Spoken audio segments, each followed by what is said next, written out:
Hey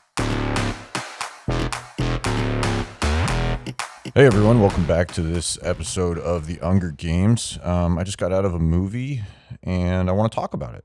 So we're going to do that. And I want to try a lot more content and show episodes on new movies, new shows, new releases. I was talking to a buddy after the first episode of my show came out, and he said, "Well, when are you going to do new stuff? Like, why don't you do some new stuff?" And I'm like, "Well, I mean, dude, that is the plan. We have been talking about this, but so new stuff. Um, I see a lot of shit, and whether it's good shit or bad shit, I watch a lot of shit, and um, I've been looking forward to this movie for a little bit, but I didn't really know what it was about. I kind of saw bits and pieces of trailer and marketing for it, but today I'm going to be talking to you about the horror movie Hokum, starring Adam Scott and directed by, I believe his name is Damian McCarthy. Yep, Damian McCarthy. Damian's third feature film was told. So keeping the theme alive, love these Q&As, and there was a Q&A, so that kind of drew me to seeing the movie. The movie's not out till May 1st, I was told, but there's early screenings going on in LA, and I was lucky enough to be a part of it. So now I get to share it with you, and I don't know. I don't know what to think of the movie. Look, this show of mine is about movies, shows, and life, and let me give you a little bit of the life part. So a lot of people grow up and have different childhood issues, or what we would call childhood trauma. Without going too deep into my background or my childhood, I have also experienced some of this and grown from it and gotten stronger as a person from it. And I think childhood trauma is a very universal theme, and to certain extents, it's very relatable, and to other extents, it's really not. And so Hokum is advertised as this. It's a Neon production. Neon has done, I think, at least two movies in the last 7 years that have won Best Picture. Parasite being one of them, and Anora 2 years ago. So like Neon's as a what they refer to themselves as, an indie studio. They really have their shit together. They're making some great stuff. They've made some good stuff in the horror world as well. Longlegs and others. Look up Neon if you haven't heard of Neon as a studio or production company. They do some great work. Really do. No Other Choice, I'm pretty sure, was also Neon. Like Neon's really A24ing themselves right now, and they're doing a great job. So I was interested in seeing this before I saw the Q&A. Then I was looking up tickets for something this weekend. Found the Q&A, and I was like, bam, I'm going to see it. So the movie starts off, and it's interesting. Adam Scott's character, Ohm, he's a writer, and the movie starts off with a scene with two people in the vast desert, and you kind of find out that it's part of what he's writing for an ending of something. And, I'm kind of torn on when they start movies like this where they're giving you a visual of something that somebody's writing because the character's a writer and they need to portray that the character's a writer, whatever. So it plays into the movie because they bookend it somewhat poetically towards the back end of the movie, and that's cool and cute. So the movie ends up being about Adam Scott's character goes to this remote hotel in Ireland, and he's there to spread his parents' ashes, but they don't give you too much context as to when the parents died. And then they get into a little bit, like they give you some nuggets about like the parents, and then he starts to tell a story to a character about how his mom died when he was very young, and then they kind of like hint at somebody killing his mom by accident, and it was traumatic, and they ask him like what happened to the guy that did it, and Adam Scott says, "Oh, well, they never really got the guy." And for me, right there, it was kind of a giveaway that like it was him as a kid. So I'm kind of like, and I don't do this all the time. Like I don't, I don't guess the plot of The Sixth Sense like 10 minutes into the movie, like my dad did when I was a kid, and I'm still mad about it. Clearly, talk about childhood trauma. Um, but I was like kind of in on what the plot was, kind of early on, and so I got it, but like I got it to a level that kind of didn't ruin the movie for me. I think the movie was like beautifully done, well shot, really well shot. I'll get into that. Um, but when I say like didn't really ruin the movie for me, like it didn't feel like much of a horror because I understood what the story was setting up. There was a character that Adam Scott found in the woods that was like drinking moonshine and had mushrooms and was talking about how there were like, psilocybin mushrooms growing in the area. And so there were a lot of like really overtly placed hints throughout the first 20, 30 minutes of the film that really set up the second and third act to unfold in the ways that they did, but also to unfold in what I kind of felt was like a little more predictable of a pattern. And again, it doesn't take away from the movie. The movie's really well done. And if you're into the horror genre, please like go see it. But again, like all these episodes on my show, we're going to have full spoilers here. Like this is reviews, this is discussions, this is my thoughts. And so brace yourself, because if you really want to see this movie, like stop now. Stop 6.5 minutes ago or whatever, but also stop now. So all this stuff happens, and like long story short, he kind of gets stuck in like what is told to be the haunted honeymoon suite. And they do refer to the fact that his parents stayed at this hotel many years ago. I forgot the context. Maybe it was their honeymoon or right after they got married that they stayed there. So like again, all these pieces are really coming together. Like, oh shit, maybe like his parents are why the honeymoon suite's haunted or whatever. And um, there's some really cool imagery in the movie. Like, so I was talking about like the camera work and like not to ruin the movie, like with how I felt about the story, but like the camera work for the horror genre was obviously brilliant. They were talking about in the Q&A how the director Damian McCarthy is kind of known for this in his other two films. Adam Scott was actually giving him props on this, that um, Damian's really good at uh, kind of going in tight on shots and sitting there. The way Adam described it is sitting there like a beat or two longer than the audience feels comfortable with. Now, I find this to be like a very standard horror tactic. I've watched a lot of horror films, and I found this to be a very standard horror tactic. Now, it doesn't take away from how beautifully the movie is shot or how they set up some of the scares. And there are like a grip of scares in this movie. Like if I wasn't so numb to this supernatural-esque horror genre type film, I think I would have like screamed a few times. I mean, the lady next to me like jumped and screamed a few times, and like I kind of laughed at some of the moments in the movie when she jumped and screamed. So I almost felt like bad that I was laughing at her, but I really wasn't. So lady to my left, I was not laughing at you. But they do a couple really good things with the imagery, not just the camera work, but like there's a character that pops up on a TV screen that shows up a few times. It's like this haunted like jackal rabbit sort of looking guy that also is a person and played by another actor that's got a different role in the movie as well. Um, and it's supposed to be like this really creepy horror like imagery of this guy that's kind of like ends up talking to Adam Scott like as if it's the childhood trauma being replayed through this TV screen. And I like the use of the older TV screens and like the setup of the they talked about this in the Q&A too. The setup of the room, like the honeymoon suite when he gets in there, is really cool and creepy, and the design is nice, and it leads to like you feeling like there's a good amount of space in what is like really a tight space for this like most of the second and third act of the movie. So it gives you like a little depth and perspective, and like Adam was talking about, like a lot of character like just in this room, if you will. So that was cool. The room was cool. The TV was cool. The imagery, like the director Damien during the Q&A was describing the jackal thing as kind of like some weird like twisted horror of like from Pinocchio, like when Pinocchio kind of turns like half like jackass or donkey and like does the hee haw and like all that. And I kind of got what he was talking about, but I wanted to share my thoughts on like the imagery there.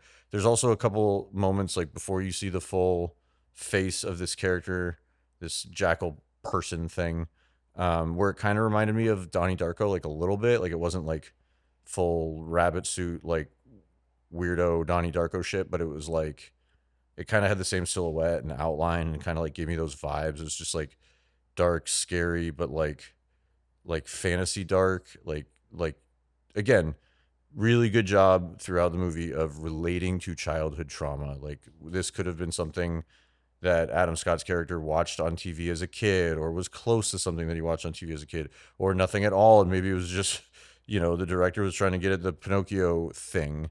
Um, so that was cool. Like good horror imagery for a movie that didn't really scare me too much.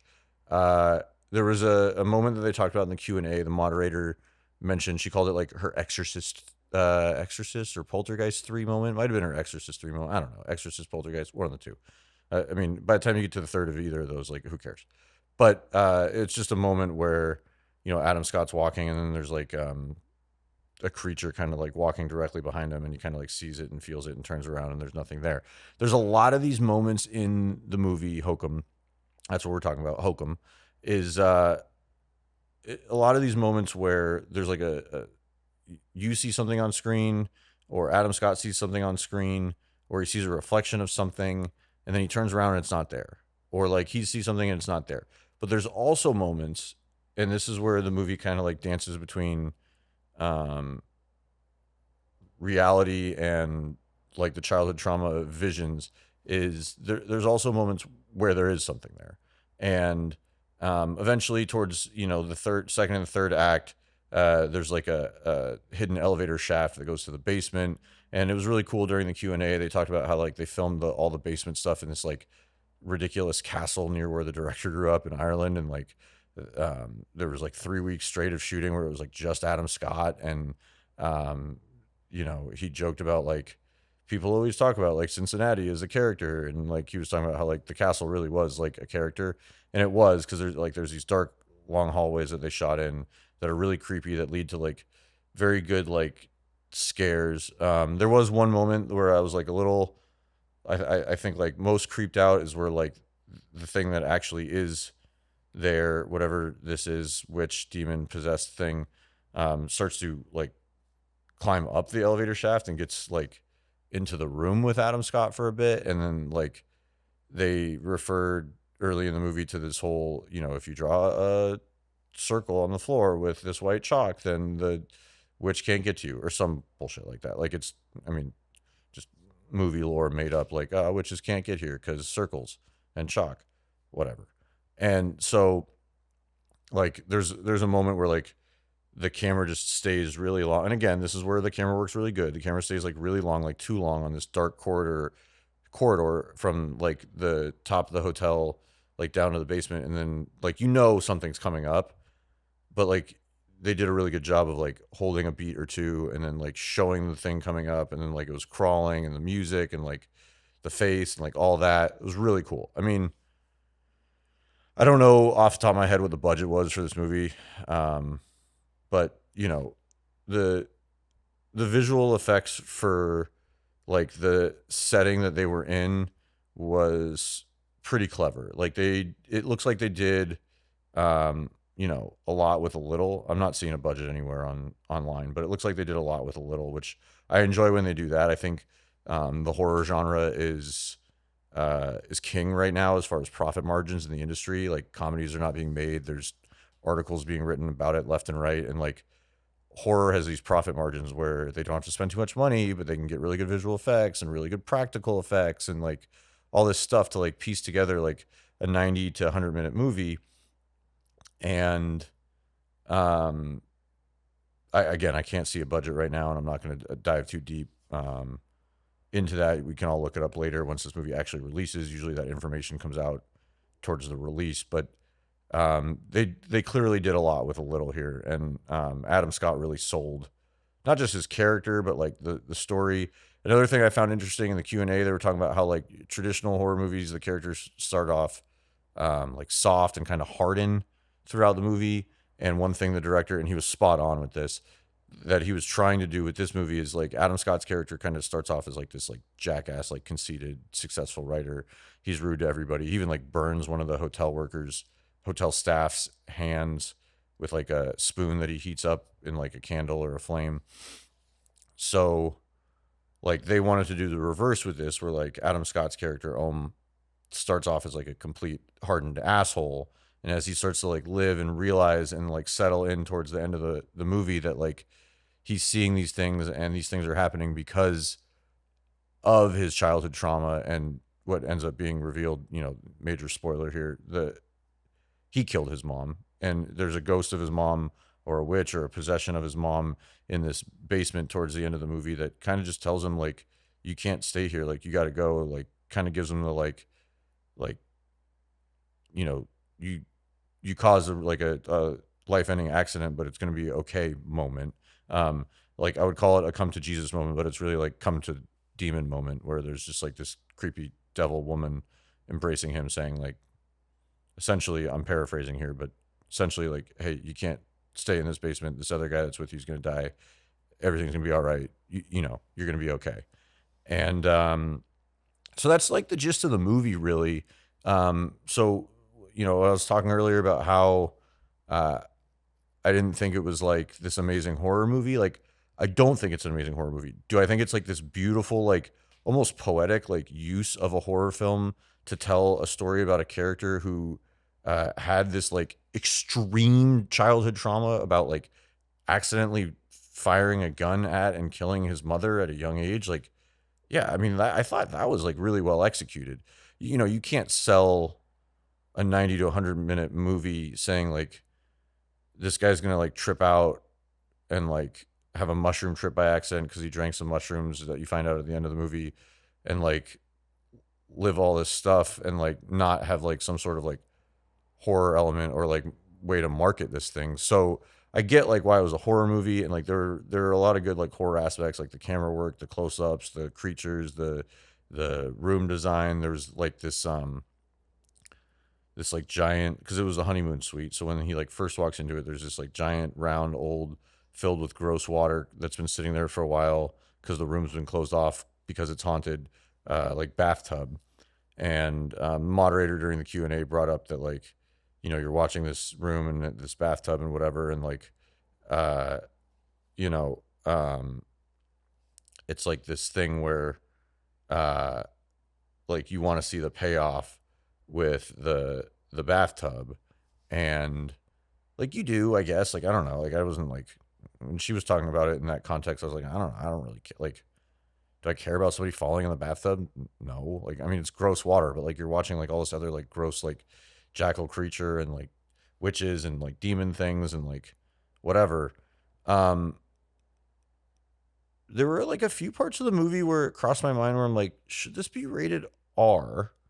And I think there's maybe like one or two moments at most where it kind of warranted an R rating.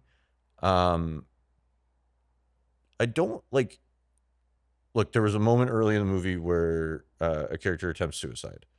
I guess that warrants an R rating, but like in today's world, like there's PG-13, there's parental guidance, there's shows and stuff that like, I don't know, I don't think like warrant an R rating. The reason I'm saying this is because as I'm recording this right now, like I feel like movies could have like a wider audience when they're PG-13, and I kind of expect more from a visual and scare standpoint from an R-rated horror, if that makes sense.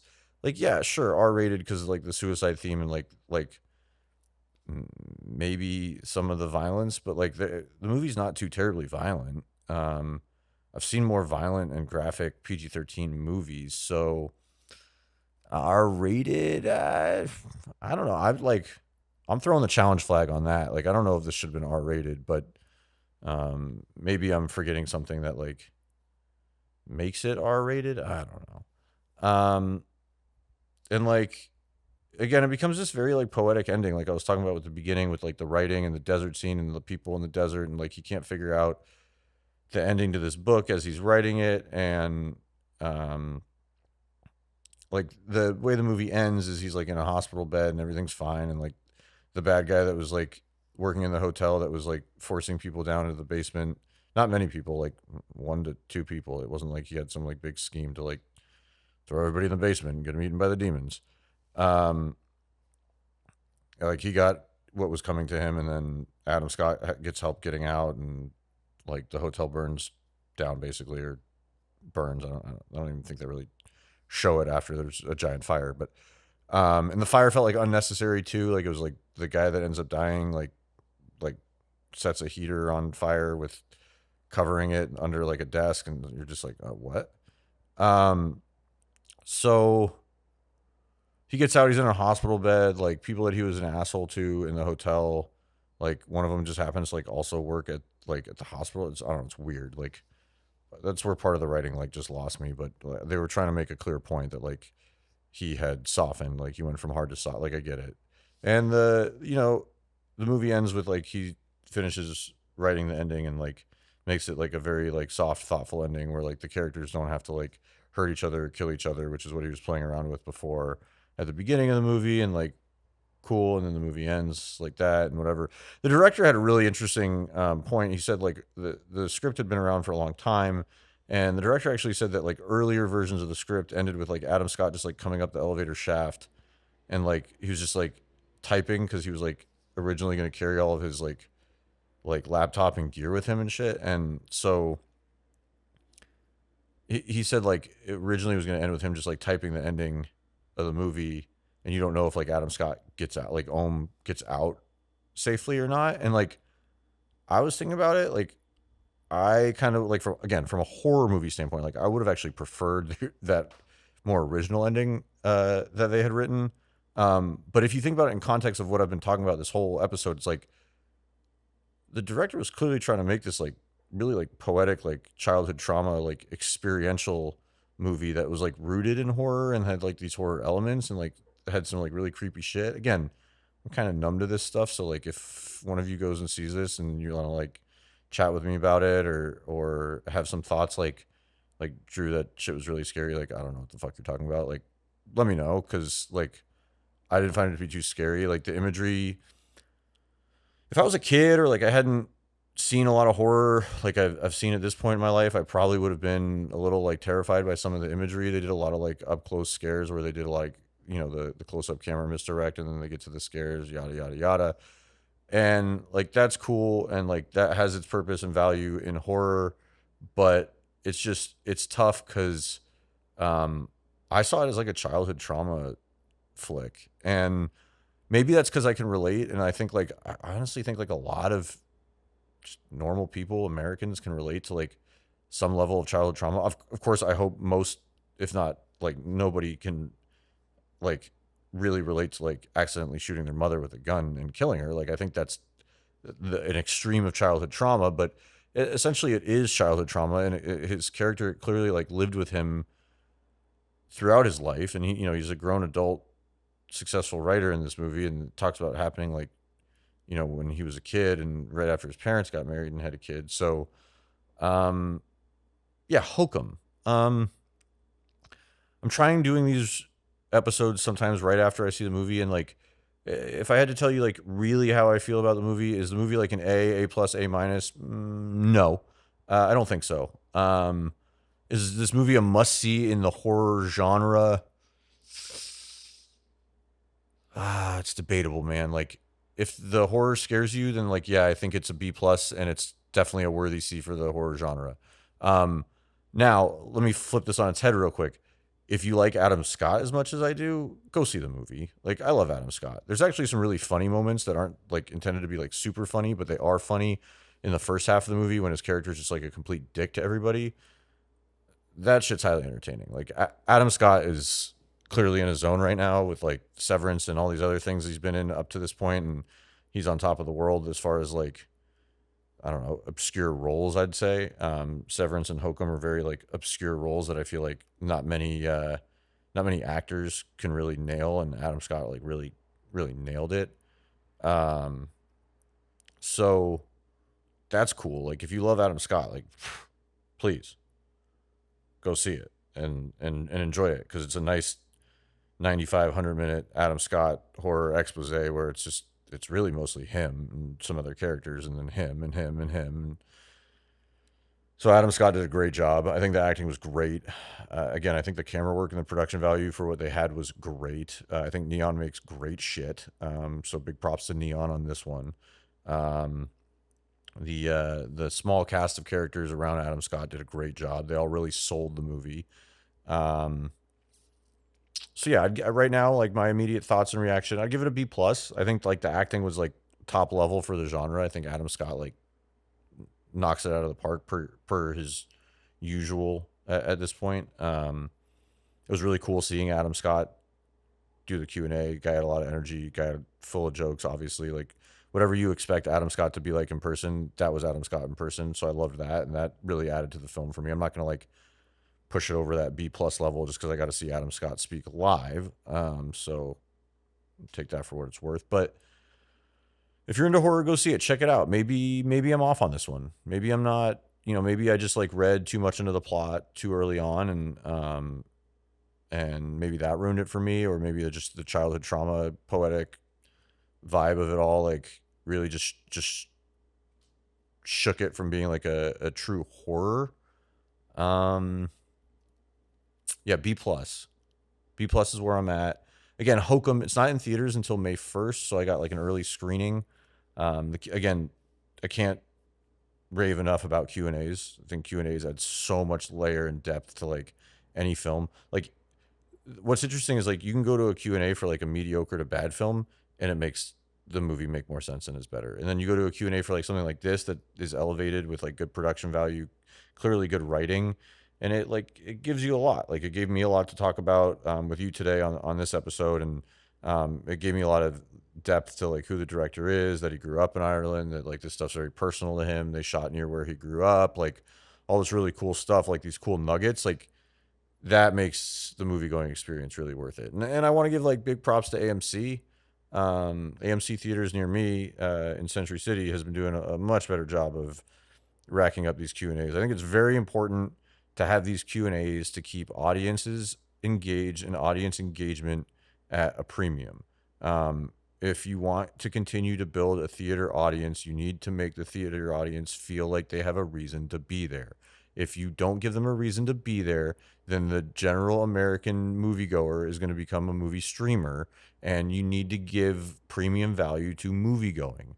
And I've talked to a lot of people. The big screen and the audio quality just doesn't seem to be enough to intrigue people into going to the movies all the time, especially with how expensive tickets have become and all that. So like keep an eye for Q&As, not just at AMC. I know they do them at other theaters. Q&As really, really, really add that depth. That's going to be it for this. This is the Hunger Games pod. You can email me any thoughts, questions, feedback. If you're just angry at me and you don't like what I'm talking about, the Hunger Games pod at gmail.com. I'm working on getting some social pages launched. Maybe they'll be launched before I drop this episode. Maybe they won't. Who knows? Who cares? But they'll get there. And yeah, this is kind of something I'm going to continue to try to do just so I can get my thoughts out and really just unload right after seeing a movie. So Hokum in theaters May 1st, starring Adam Scott. If you're into horror and you're into the supernatural horror genre, check it out. Thank you for listening, and catch you on the next one.